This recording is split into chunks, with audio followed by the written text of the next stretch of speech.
Assalomu alaykum, eshitamiz, efirdasiz. Savolingizni yo'llashingiz mumkin.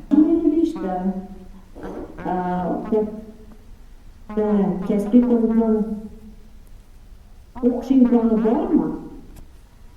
Rahmat, Agar savol. iloji bo'lsa, poverliga. Poverliga. Rahmat. Yosh jihatdan chegara yo'q. Yosh jihatdan chegara yo'q. Aha.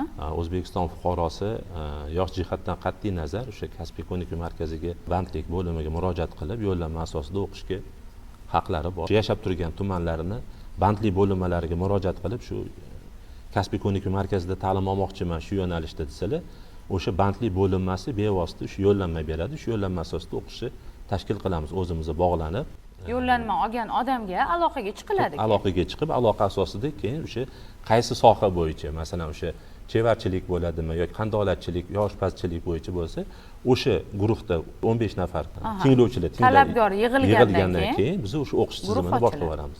Har bitta tumanda bormi kasbiy o'qitish markazlari? Yo'q, har bir tumanda yo'q. Mana Toshkent misolida oladigan bo'lsak, Toshkent shahrida 5 ta kasbiy ko'nikma markazlari bor.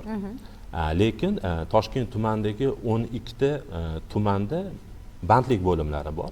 O'sha bandlik bo'limlariga, masalan, Yashnobod tumanida bo'lsa, Yashnobod tumani bandlik bo'limiga murojaat qiladi fuqaro. O'sha Yashnobod tumanidagi bandlik bo'limi o'sha yaqinroq bir kasbiy ko'nikmaga yo'llanmani beradi. Tushunarli. Ya'ni lokalni baribir yaqinroq hudud tanlanadi. Albatta. Talabgorga yaqinroq hudud. Albatta. O'ylaymanki, javob qoniqarli bo'ldi.